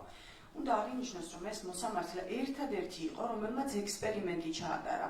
შემოატანინა, ესე რომ ვთქვათ, ბიულეტენები, ეს არჩევნო ყუთი და საკუთარი თვალით ნახა და ასევე საზოგადოებასაც აჩვენა, როგორ ხდებოდა ხმის მიცემა. და სწორედ ამ არჩევნებზე არ იყო ეს მოსამართლე თავად? დიახ, თუმცა სასამართლო დარბაზში ეს ექსპერიმენტი ჩატარდა. თავად იყო არჩევნებზე სავარაუდოდ, ხო? რა ექსპერიმენტი იყო საჭირო თავადაც არჩევნებზე, თავის თვალით აქვს ნახი, ფარული იყო თუ არ იყო. კი ბატონო, თუმცა სასამართლო გადაწყვეტილების მიღებისთვის მან საჭირო ჩათვალა, რომ ჩაეტარებინა ექსპერიმენტი მეტი თვალსაჩინოებისთვის, მტკიცებულებებისთვის და ამ ექსპერიმენტზე დაყრდნობით მიიღო ეს გადაწყვეტილება. ერთადერთი მოსამართლე იყო 22 მოსამართლიდან, ვინც ამ ექსპერიმენტის საფუძველზე მიიღო გადაწყვეტილება. სწორედ ამიტომ მინდა გკითხოთ, რომ თქვენ ამბობთ, რომ აქეთ მხარეს დგას 22, აქეთ მხარეს დგას 1, მაგრამ სწორედ ეს 1 იყო ისეთი, რომელმაც მიმართა ამ ექსპერიმენტს და თვალსაჩინოებიდან გამომდინარე და რეალობიდან გამომდინარე მიიღო ეს გადაწყვეტილება. აქედან გამომდინარე მინდა გკითხოთ, რატომ არ წმუნებთ საზოგადოებას, რომ ეს 1 მოსამართლე არ არის მართალი და 22 მოსამართლე არის მოსამართლის გადაწყვეტილება არის უფრო სამართლებრივად სწორი. ჩვენ მთელი საზოგადოება ბოლო 1 წელი ამ ექსპერიმენტის მოწმე ვართ. თქვენს ალბათ მიიღებთ მონაწილეობას ასე ვთქვათ, სატესტო არჩევნებში, რომელსაც ცესკო ატარებდა ხოლმე სხვადასხვა დაწესებულებაში, მათ შორის პარლამენტში ჩატარებულიობდა ოპოზიციაც მონაწილეობდა ამ ასე ვთქვათ, სატესტო არჩევნებში, იგივე აპარატებით, იგივე ფურცლებით, იგივე ყველაფრით. ყველა მთელი ეს ასე ვთქვათ, რა ქვია, ტესტი თუ ექსპერიმენტი ჩატარებული აქვს CESCO-ს მრავალჯერ მთლიან საქართველოში. ერთი, მეორე, დარწმუნებული ვარ, თავად ეს მოსამართლეც იქნებოდა არჩევნებზე.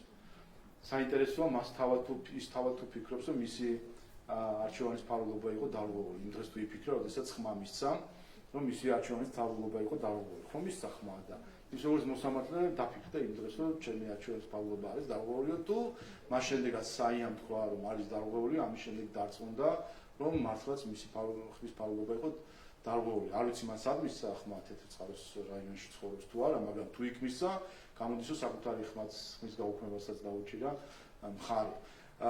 ამიტომაც არის რომ მე ამ შინაარსში შესვლა მიჭირს, მე და ქალბატონი სანდუ ვფიქრობთ, რომ არ არის დარღვეული მოლდოვაში ხმის მიცემის ფარულობა, ასევე უფრო მეტად დაცულია კიდე საქართველოში, რომ განსხვავებით მოლდოვისგან ჩვენთან კონვერტირდება ეს ბიულეტენი, რომელიც არის ჩვეულებრივად ჩანს საარჩევნო ყუთიდან თუ ვისთვის აქვს ხმა მიცემული. ამიტომ კიდევ ერთხელ რაც შეეხება ექსპერიმენტს, ამ ექსპერიმენტის მოწმევა უკვე 1 წელია, ყველამ გავიარეთ ეს პროცესი ტესტირების სახით ამა თუ იმ დაწესებულებაში და რაც თავარია ამ 2,60,000 ადამიანმა მიიღო ამ ექსპერიმენტში მონაწილეობა 26 ოქტომბერს. და იცით რამდენმა გაასაჩივრა რომ მისი ხმის ფარულობა იყო დარღვეული? იცით, გაქვთ ეს სტატისტიკა? არც ერთმა. 2,60,000 ადამიანმა არჩევნების დღეს, როცა მისცა ხმა, არავის არ გაუსაჩივრებია და არ უფიქრია, რომ მისი ხმა არ არის ფარული. და ეს 5 დღის თავზე გადაწყვიტა საიამ, ისე რომ კონკრეტული მომჩივანი არ წყავდა, რომ ის ფიქრობდა, რომ მისი ხმა იყო ფარული, გადაწყვიტა, რომ საიამ უნდა გვიკანახოს ჩვენ ახლა ფარული არის თუ არა. აქ კიდევ ერთხელ ხაზს გავუსვა. აქ დგება უკვე არა საიას თუ სხვა ასეთ ორგანიზაცია, მათი დონორების პასუხისმგებლობა. ვინაიდან ეს არის არჩევნებისთვის ძირის გამოთხრა და თუ ასე ფიქრობენ მათი დონორები, მათ ისინი აფინანსებენ ორგანიზაციებს მოლდოვაშიც, ლიეტუვაშიც და სხვა ქვეყნებშიც. და ერთი მოლდოვაში მოითხოვონ მაშინ თუ საქართველოში მათ ორგანიზაციებს უთხრან, რომ გაბატონდეს აბა მოლდოვის საპრეზიდენტო არჩევნებიც, იმიტომ კიდევ უფრო ნაკლებად არის ამ ლოგიკით დაცული იქ ფარულობა.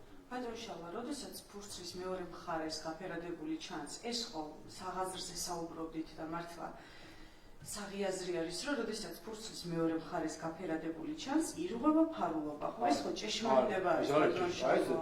ხედავთ, ამაშია პრობლემა. ამაშია პრობლემა. ეს ჭეშმარიტება დაგაჯერეთ, ეს ჭეშმარიტება. სიამოვნებაა ეს მანიპულაცია. მეორე მხარეს ჩანს გაფერადებული, ეს ხო ნიშნავს იმას, რომ ირღვევა ფარულობის პრინციპი. არა. ეს თქვა 22-მა სასამართლომ. მაშინ რას ნიშნავს ბატონ შალვა? მათ შორის აი ეს აღმოჩნდა ესეც არის. ხედავთ, აი უყურეთ რამ ჩვენზე გისაუბრებით. უყურეთ ჩვენ სხვა ამ პლანეტაზე ვცხოვრობთ, სადაც ლიეტუვა არის და მოლდოვა. ლიეტუვა არის მათ შორის ევროკავშირის წევრი. ჩვენ ხო რაღაც ევროპულ სტანდარტებს შესაბამისად ვფიქრობთ, ხომ? აი ლიეტუვაში მელანი და მეორე მხარეს გაჟონილი კი არა. ასაკოვანი ამომრჩეველი დგას საარჩევნო ყუთთან, აი მარჯვნივ შეხედოთ. უჭირავს ბიულეტენი, კონვერტის გარეშე, იმიტომ რომ კონვერტები საერთოდ არ არსებობს. ამ ბიულეტენს არც დაკეცილი, არც არაფერი, ათავსებს ყუთში, ისე რომ ჩანს პირდაპირ სია პარტიებისა და ჩანს მისი არჩევანი. აი ეს არ ითვლება ევროპაში ფარულობის დარღვევა და თქვენ ახლა საუბრობთ, რომ ფურცლის მეორე გვერდზე სადღაცაც შეიძლება იყოს მელანი. ჩვენთან დაცულობა არის ის, რომ ეს ფურცელი რა არის წინა გვერდზე და მეორე გვერდზე საერთოდ მნიშვნელობა არ აქვს, იმიტომ რომ დებს კონვერტში. სხვათა შორის, როდესაც ტრადიციული წესით ხდება ხმის მიცემა, ანუ ყუთში ხელით განთავსება ბიულეტენის, იქაც როცა მონიშნა მეორე მხარეს შეიძლება გამოჩნდეს რაღაც მელანი და იქაც თუ გახსოვთ წელს არ მიეცით ამ მეთოდით ხმა, გამოდიხარ შემდეგ იმ ჯიხურიდან სადაც მონიშნა, კონვერტს გაძლევენ სხვა ადგილას, ანუ სადამ იქამდე მიხვალ, ვინმე რა დაგინახოს, არ დაგინახოს, მაშინ ამასაც რო შევხედოთ, შემდეგ ათავსებ კონვერტში და ეს არის ჩვენთან საქართველოში სპეციალურად დამატებითი ზომა კიდე, რომ არავინ ზედმეტად არ შეხედოს ბიულეტენს. აი ასეთი, ასე ვთქვათ, ზედაცული ფარულობა გვაქვს საქართველოში და ამას ასაჩვენებს საია და მეორე მხრივ ფიქრობს, რომ მოლდოვაში, ლიეტუვაში, პოლონეთში, ბულგარეთში და სხვაგან ფარულობაა დაცემული, სადაც პირდაპირ ბიულეტენი არის, ფარღალალას პირდაპირ დებენ და ჩანს საერთოდ რა არის სია და ვინ არის მონიშნული. ხდევშალო, აი ეს მეორე მხარეს როდესაც ჩანს გაფერადებული ეს რომ პრობლემა არის ცენტრალურმა საარჩევნო კომისიამაც დაადასტურა, როდესაც საიამ მიმართა მათ და სხვათა შორის CESCOM განაცხადა, რომ შეისწავლიდნენ ამ საკითხს და გამოსწორდებოდა ეს ყველაფერი. ასე რომ თქვენ რომ პრობლემას ვერ ხედავთ ამაში ცენტრალურმა საარჩევნო კომისიამ დაინახა ეს პრობლემა, როდესაც იქ საუბარი იყო ქაღალდის სისქელე, მაგრამ ქაღალდის სითხესა და სისქელეზე არ არის გამოკიდებული ის მეორე მხარეს გამოჩნდება თუ არა მელანი, არ არის სისქელეზე დამოკიდებული და სწორედ ამიტომაც რომ იმ შემთხვევაში თუ მეორე მხარეს გამოჩნდება არ გამოჩნდება, არსებობდეს კონვერტი. ამიტომ იდება ის კონვერტში, საქაღალდის ტიპის კონვერტში, რომელიც სრულად ფარავს წინა მხარესაც, უკანა მხარესა და შეიძლება ადამიანს მანქანამდე მისვლა თავად დავიწყდეს მის შემოხაზა, იმდენად დაფარული არის იმ კონვერტით ყოველთვის. შემდეგი შეკითხვას დაგისვამთ თუ შეიძლება. მე მინდა გითხოთ მეთიუ მილერთან დაკავშირებით. მოკლედ მან განაცხადა, რომ თუ საჭირო გახდება საქართველოს მთავრობის ქმედებების საპასუხოდ ამერიკის შეერთებული შტატების მიერ უკვე გატარებულ ზომებზე უფრო მეტი დამატებითი ზომები იქნება მიღებული. ფიქრობთ თუ არა რომ შესაძლებელია მაგალითად თქვენ კითხვით რომ სანქციებს არ ველოდებითო, მაგრამ ასე არ ელოდებოდით ბატონო შალვა, თუმცა ჩვენს ქვეყანაში ბევრი ადამიანი დასანქცირდა, ეს იქნებოდნენ მოსამართლეები თუ თუნდაც ძალოვანი უწყების წარმომადგენლები. მაშინაც არ ელოდებოდით თქვენ სანქციებს, მაგრამ დასანქცირდნენ ეს ადამიანები. აი ახლა მინდა გკითხოთ, ფიქრობთ თუ არა რომ შესაძლებელია ამჯერად ცენტრალური საარჩევნო კომისია იყოს ის უწყება, რომელიც შესაძლებელია ამერიკის შეერთებული შტატების მხრიდან დასანქცირდეს. გარდა ამისა, ჩვენ ვიცით, რომ უკვე საქართველოში, ამერიკის შეერთებულ შტატებში ქართველი ხალხის აქტის განხილვა იგეგმება სენატში და სანქციების ახალი პროცესი შეიძლება დაიწყოს. გამოიყენებს თუ არა შტატები თქვენი აზრით ოცნების წინააღმდეგ, თქვენ წინააღმდეგ იმ ფონზე სანქციებს, როდესაც არსებობს ივანიშვილის სანქცირების დოკუმენტიც, მათ შორის თეთრ სახლში, ანუ სანქციები CESCOM-ის მისამართით და სანქციები ივანიშვილის წინააღმდეგ. ჩვენ ახლახანს ჩავატარეთ არჩევნები, ქართულ ოცნებას აქვს ხალხის ახალი მანდატი. ჩვენ ვაპირებთ, რომ ჩვენი საარჩევნო გეგმით შემდეგი 4 წელი ეს ქვეყანა ეკონომიკურად უფრო წინ წავწიოთ, ადამიანების ცხოვრების კეთილდღეობის დონე ავწიოთ და მშვიდად დავიყვანოთ ეს ქვეყანა ევროპულ გზაზე.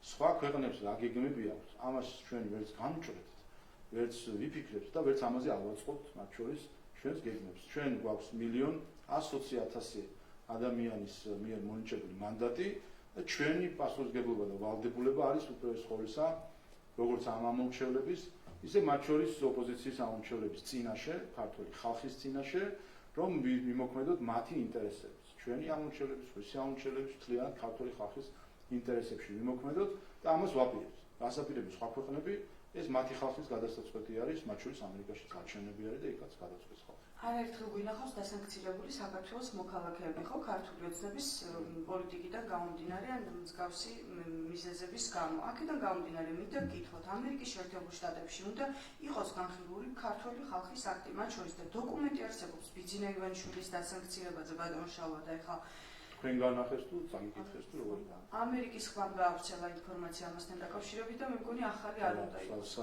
ვისზე დაყრდნობით? ვის სახელმწიფოები? ანონიმკები მე მახსოვს საბჭოთა კავშირიდან და ეხლა თუ ამ მეთოდით უნდა ვინმეს დეзинფორმაციის გავრცელება, ეს სხვა საკითხი არის.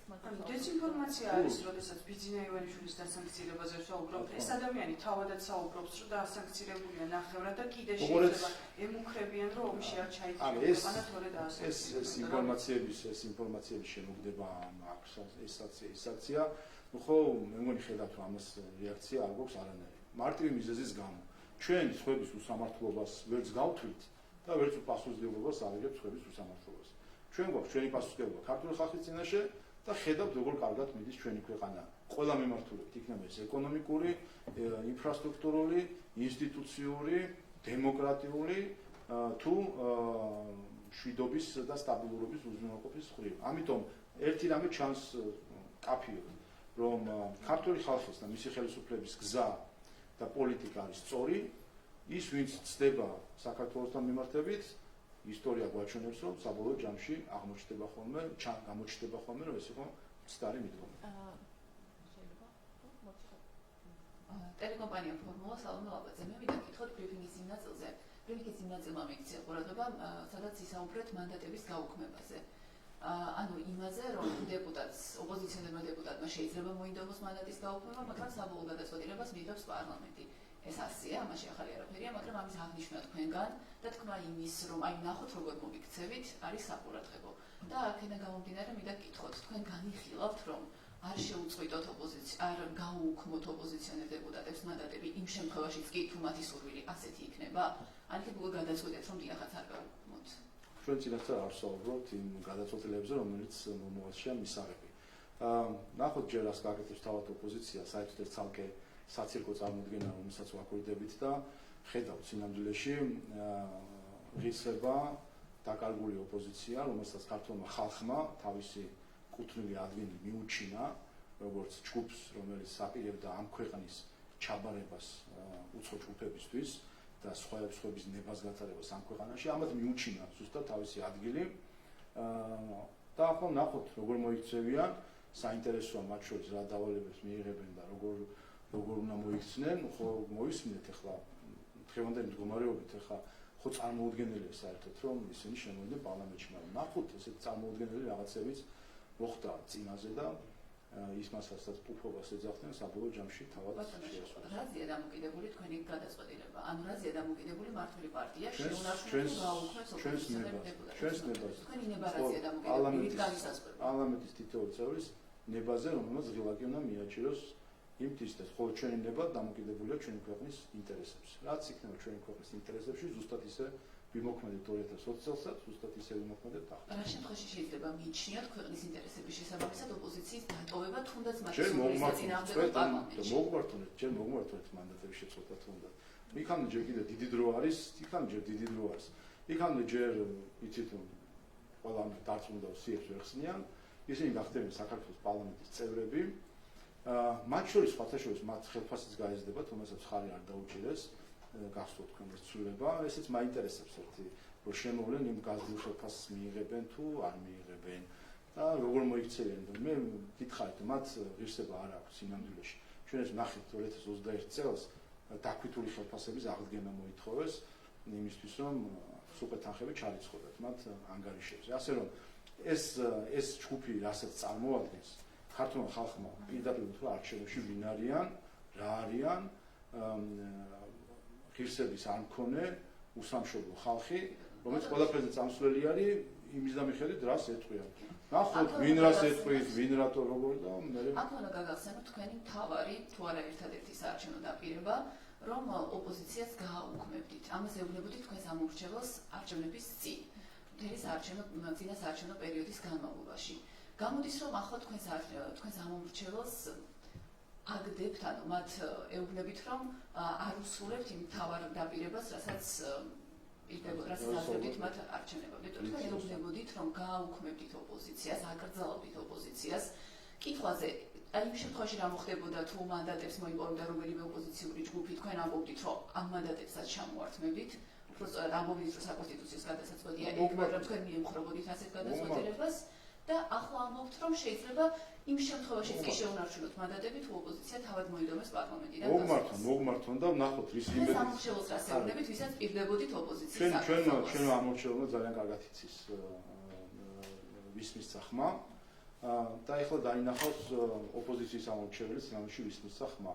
მე ამიტომ გეუბნებით, ჩვენ წინასწარ არ ვამბობთ ასე, ნახოთ. გამოდის რომ მოაწყვეთ თქვენი ამორჩეველი, რომელსაც დაპირდით, რომ ოპოზიციას აკრძალავდით და თუ საჭირო იქნებოდა მანდატებსაც გაუქმებდით მათ. გამოდის რომ ჯერ მოგმართ და ნახავენ გადაწყვეტილება რაც იქნება ამის. მოგმართონ ჯერ წინასწარ არ ვეუბნები რა გადაწყვეტილება იქნება, მაგრამ მოგმართონ, ესეც საინტერესოა საერთოდ მოგმართავენ თუ არა. მოგმართავენ, რა იმედით მოგმართავენ, თუ იმის იმედი ექნება თუ არ შეუწყვეთ და მე რასაო მოაჩვენე რომ შეუწყვეთ თუ არ შეუწყვეთ. ნახოთ, რას გააკეთებენ. წინასწარ რატო უნდა უთხრათ რა გადაწყვეტილებას მივიღებთ და მათ კიდე გაუადვილოთ თავისი დაგეგმა. მაგრამ თავად ამის დაშვება რომ შესაძლოა თქვენ არ შესაძლოა თქვენ არ გაუქმოთ მანდატები. თავისთავად ამის დაშვება ნიშნავს თუ არა იმას რომ არ თქვენ ამომრჩევლს და დაპირდით ოპოზიციის აქტივობას. ჩვენ ამომრჩევლს თქვენ შეეშვით. თქვენ მიხედეთ იმას იმ ამომრჩევლს რომელსაც თქვენ ატყუებთ თქვენი ტელევიზიიდან.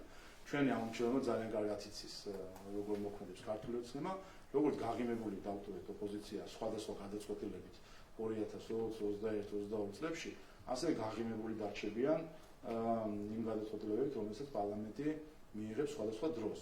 აი იდგნენ და ეხლა იმერჩიება. შეუძლეს თუ არ გაღიმებული დარჩება, როცა გაიგებს რომ ოპოზიცია რომ დაიგრძალოს თურმე მანდატებსაც კი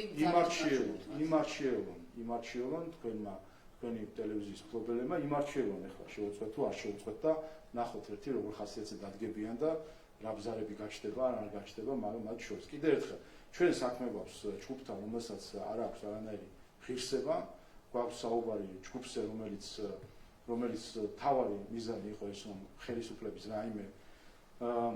რაიმენაირად ხელისუფლება მოეპოვებინათ იმისთვის, რომ ეს ქვეყანა გადაეცათ სხვებისთვის სამართავად. ამ ხალხს, რა თქმა უნდა, ჩვენ წინასწარ არ ვეტყვით რას და როგორ მოიქცევით, მაგრამ ქართველმა ხალხმა იმიტომ მოხსნა მანდატი, რომ იციან, როგორც მოიქცევით, ეს იქნება ის გზა, რომელთაც ყველაზე მეტად, სწორედ რომელიც ყველაზე მეტად დამაზიანებელი იქნება ამგვარი ჯგუფებისთვის. ასე რომ ჯგუფიდან ვისგან გაქვთ იმის მოლოდინი, რომ მოინდომებენ პარლამენტში ერთად მუშაობას. ყველა ჩვენთან ერთად არავის არ უნდა მაგალითად ერთად მუშაობა, მაგრამ პარლამენტში შემოვა საბოლოო ჯამში ყველა, როგორც მაშინ ყველა დაალაგდა და შემოვიდა, ახლა შემოვა ყველა, თუ კი ამ მითითებას მისცემენ. კიდევ ერთხელ, ეს მათი სურვილი არ არის. მათ სურვილი რო ხდებოდეს და გეგმებით, ჩვენ სხვანაირ აქციებსაც ვნახავთ და გუშინ გაშლილ კარგებსაც ვნახავთ. ოპოზიციის გაუქმების, ოპოზიციის აკრძალვის დაპირება ძალაშია.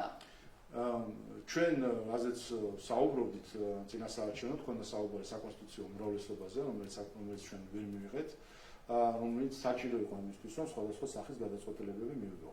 ახლა პარლამენტი შედგეს, ნახოთ ჩვენ ამ პარლამენტმა დაიწყოს მუშაობა, ხედავთ რომ ჩვენ საკონსტიტუციო უმრავლესობა ამ მოცემულობით არ გვაქვს, ამიტომ გარკვეული საკითხები, რომელიც საჭირო იყო საკონსტიტუციო უმრავლესობა გადაწყვეტილების მიღებისთვის, ან საკონსტიტუციო უმრავლესობის ხარისხის ლეგიტიმაცია, რა თქმა უნდა, რთული იქნება ამ გადაწყვეტილებებს. ესეც ასეთ საკითხებს შორის იყო, რომელსაც საკონსტიტუციო უმრავლესობა სჭირდებოდა ოპოზიციის აკრძალვა. ოპოზიცია როგორც ხედავთ, ჩვენ მაგიტომ გეუბნებით, რომ დაველოდოთ მოვლენებს, იქნებ თავად დაიკრძალოს ოპოზიციამ თავისი თავი. ამას გეუბნებით, რომ ნახოთ რა გადაწყვეტილებას მიიღება. შეიძლება ჩვენი გადაწყვეტილება სულ არ დაჭირდეს, ისე აიკრძალოს ოპოზიციამ თავისი თავი. ამას პირდებოდით ჩვენს მოქალაქეებს და ჩვენმა მოქალაქეებმა ნახეს, თუ როგორ ფრაგმენტირდა ოპოზიცია, ხედავთ რომ 10%-იან მიჯნას ძლივს გადააბიჯა ერთმა თუ ორმა პარტიამ და არის აბსოლუტურად ფრაგმენტირებული და დაშლილი ოპოზიცია, ეს ერთი დაპირება შეუსრულეთ ნამდვილად, რაც ქვია ნაციონალურ მოძრაობის დასუსტება და ეს არის ერთი ჯგუფი, რა თქმა უნდა, და რაც შეეხება გაუქმებას, ამას გეუბნებით, დააკვირდით მოვლენებს, იქნება თავისთავად თვითონ გაიუქმება. და მინდა გითხოთ ოპოზიციონერ ლიდერებზე უკვე ვრცელდება ინფორმაცია, რომ ზურაბ გირჩი ჯაფარიძე და ასევე მამუკა ხაზარაძე დაიბარეს პროკურატურაში აი ამ არჩევნების გაყალბების საქმეზე. ხო. ეს პროცესი რო შეაფასოთ თავისთავად, ზურაბიშვილისგან მოისმინეთ მკაფიო ეს არ გამოცხადა. უყურეთ თქვენ როგორ გონიათ ხა სამყარო როგორ უნდა იყოს მოწყობილი, რომ გამოხვიდეთ თქვა, რომ მოხდა სისხლისამართლის დანაშაული, ვიღაცამ რაღაცა გააყალბა, მოითხოვ გამოძიება, შემდეგ დაიწყოს გამოძიება და მე აღარ მიხვიდე რომ უთხრა რომ რატო ფიქრობ ამას, რა მტკიცებულება გაქვს, რა ფაქტი გაქვს ამისი. ეხლა აი ამ არალოგიკურობის თავსმოხვევა უნდა კვლავ საკუთარი ასე ვთქვათ ხარდამჭერებისთვის. ხო ამბობენ რომ ტვინებმა ხო იმუშავეს, მე მგონი საკმარისი დრო ჰქონდათ მამუკა ხაზარაძის ტოპ ტვინებს, რომ იმუშავოთ ამაზე, ხო ამბობენ რაღაც საქაღალდები აქვს სავსე მტკიცებულებებით, ამოიჩა მიღლიაში ხა ეს საქაღალდები და მივიდნენ პროკურატურაში და მიიტანა მტკიცებულებები თავის ტოპ ტვინებთან ერთად. თუნდაც ტოპ ტვინებიც მიაყოლნენ რომ საქაღალდეებში გაერკვეს კარგად საგამოძიებო უწყება. მინდა რომ გავაზუსტოთ რაღაც თუ არის შესაძლებელი, აი იმაზე რომ საუბრობთ არჩევნები, პარლამენტის პირველი ხმა როდის გაიმართება. ანუ თუ 10 დღის განმავლობაში პრეზიდენტი არ გამოაცხადებს საკუთარ გადაწყვეტილებას, რომ ეთანხმება თუ არა პირველი სხდომის მოწვევას. თქვენ მე-10 დღეს შეგეძლებათ, რომ შეკრიბოთ პარლამენტი, სწორად? ვინაიდან კონსტიტუცია გვავალდებულებს. უნდა გავიდეს და მე-11 დღეს შეკრიბთ. მე-10 არა უგერეს მე-10-ისა ესე წერია და შესაბამისად თავად კონსტიტუცია გვავალდებულებს ჩვენ პარლამენტს, ახლადარჩეულ პარლამენტს, რომ შევიკრიბოთ არა უგერეს მე-10 დღისა, ამიტომ რა თქმა უნდა კონსტიტუციისგან დაკისრებული ვალდებულება. მანამდე გეტყვით პრეზიდენტი უარს სხდომის მოწვევაზე, შეიძლება რომ მანამდე შეიკრიბოთ. ვიდრე 10 დღე გავა. შენ ნახოთ პრეზიდენტი რას გადაწყვეტს. ალბათო სალომე ნახოთ რას გადაწყვეტს. კიდევ ჩვენ წინასწარ რა გითხრათ ჩვენ გადაწყვეტილებები, როდესაც ჩვენ სხვისი გადაწყვეტილებები არის გასაჟღერებელი. მადლობა. მადლობა.